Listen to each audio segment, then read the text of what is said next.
खबर मुंबईत वेव्स सम्मिलনত प्रधानमंत्री नरेंद्र मोदी আমি পোনপটীয়াকৈ লৈ গৈছো। गायक गायिकाओं को गांधी जी का प्रिय गीत वैष्णव भजन तो तेने कहिए ये गाने के लिए मैंने प्रेरित किया। नरसिंह मेहता जी द्वारा रचित ये गीत 500-600 साल पुराना है, लेकिन गांधी 150 के समय दुनिया भर के आर्टिस्ट ने इसे गाया और इसका एक बहुत बड़ा इम्पैक्ट हुआ। दुनिया एक साथ आई। यहां भी कई लोग बैठे जिन्होंने गांधी 150 के समय 2-2, 3-3 मिनट के अपने वीडियोज बनाए थे, गांधी जी के विचारों को आगे बढ़ाया था। भारत और दुनिया भर के क्रिएटिव वर्ल्ड की ताकत मिलकर क्या कमाल कर सकती है, इसकी एक झलक हम तब देख चुके हैं। आज उसी समय की कल्पना हकीकत बनकर वेव्स के रूप में जमीन पर उतरी है। साथियों, जैसे नया सूरज उगते ही आकाश को रंग देता है, वैसे ही ये समिट अपने पहले पल से ही चमकने लगी है। Right from the first moment the summit is roaring with purpose. पहले एडिशन में ही वेव्स ने दुनिया का ध्यान अपनी तरफ खींच लिया है। हमारे एडवाइजरी बोर्ड से जुड़े सभी साथियों ने जो मेहनत की है वो आज यहां नजर आ रही है। आपने बीते दिनों में बड़े पैमाने पर क्रिएटर चैलेंज, क्रिएटोस्फीयर का अभियान चलाया। दुनिया के करीब 60 देशों से 1 लाख क्रिएटिव लोगों ने इसमें पार्टिसिपेट किया और 32 चैलेंजेस में 800 फाइनलिस्ट चुने गए हैं। मैं सभी फाइनलिस्ट को अनेक अनेक शुभकामनाएं देता हूं। आपको मौका मिला है दुनिया में छा जाने का, कुछ कर दिखाने का। साथियों, मुझे बताया गया है कि यहां आपने भारत पैवेलियन में बहुत कुछ नया रचा है, नया गढ़ा है। मैं इसे देखने के लिए भी बहुत उत्सुक हूं। मैं जरूर जाऊंगा। वेव्स बाजार का इनिशिएटिव भी बहुत इंटरेस्टिंग है।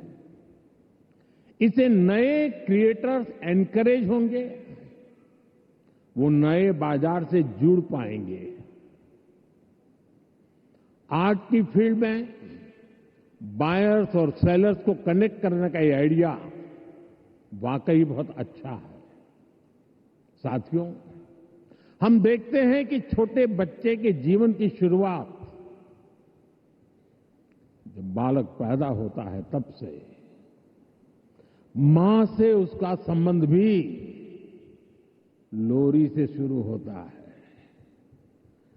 मां से ही वो पहला स्वर सुनता है। उसको पहला स्वर संगीत से समझ आता है। एक मां जो एक बच्चे के सपने को बुनती है, वैसे ही क्रिएटिव वर्ल्ड के लोग एक युग के सपनों को पिरोते हैं। वेव्स का मकसद ऐसे ही लोगों को एक साथ लाने का है। साथियों, लाल किले से मैंने सबका प्रयास की बात कही है। आज मेरा ये विश्वास और पक्का हो गया है कि आप सभी का प्रयास आने वाले वर्षों में वेव्स को नई ऊंचाई देगा। मेरा इंडस्ट्री के साथियों से यह आग्रह बना रहेगा कि जैसे आपने पहली समिट की हैंड होल्डिंग की है, वो आगे भी जारी रखें। अभी तो वेव्स में कई तरह की खूबसूरत लहरें आनी बाकी है। भविष्य में वेव्स अवार्ड भी लॉन्च होने वाले हैं। ये आर्ट और क्रिएटिविटी की दुनिया में सबसे प्रतिष्ठित अवार्ड्स होने वाले हैं। हमें जुटे रहना है। हमें जग के मन को जीतना है, जन जन को जीतना है। साथियों, आज भारत दुनिया की थर्ड लार्जेस्ट इकोनॉमी बनने की तरफ तेजी से आगे बढ़ रहा है। आज भारत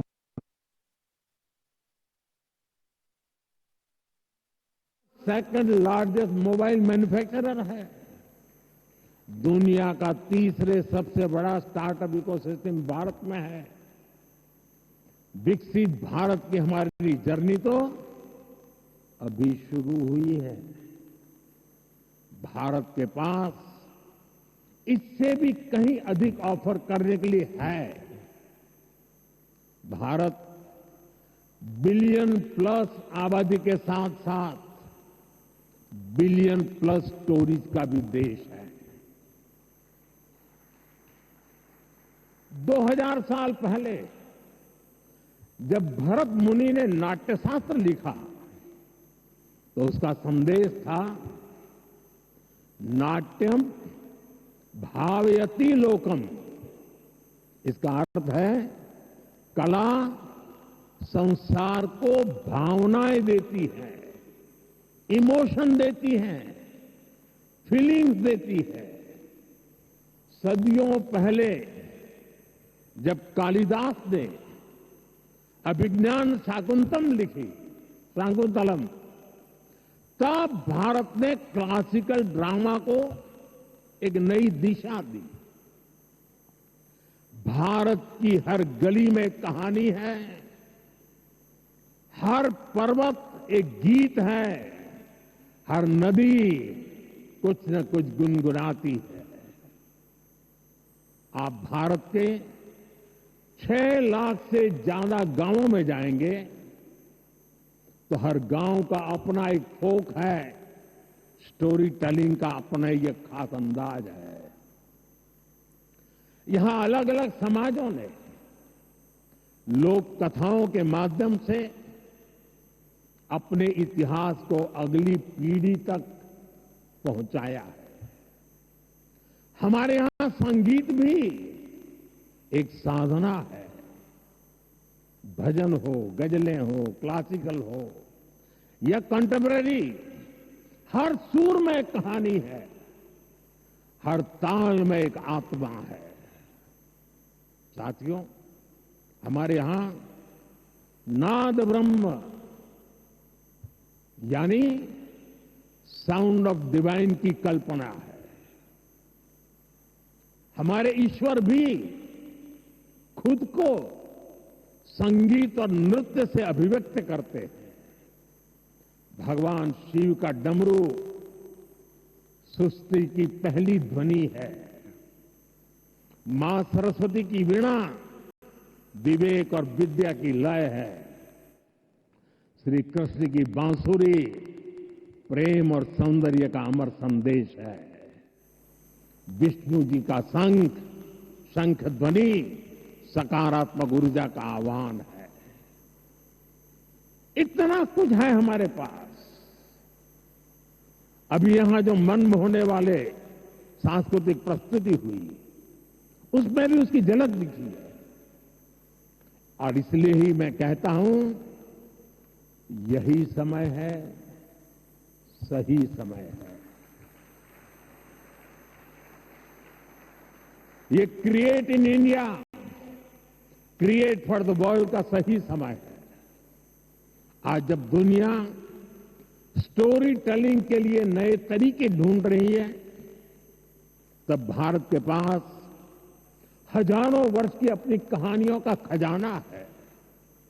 और ये खजाना टाइमलेस है, थॉट प्रोवोकिंग है और ट्रूली ग्लोबल है। और ऐसा नहीं है कि इसमें कल्चर से जुड़े विषय ही हैं, इसमें विज्ञान की दुनिया है, स्पोर्ट्स हैं, शौर्य की कहानियां हैं, त्याग तपस्या की गाथाएं हैं। हमारी स्टोरीज में साइंस भी है, फिक्शन भी है, करेज है, ब्रेवरी है। भारत के इस खजाने की बास्केट बहुत बड़ी है।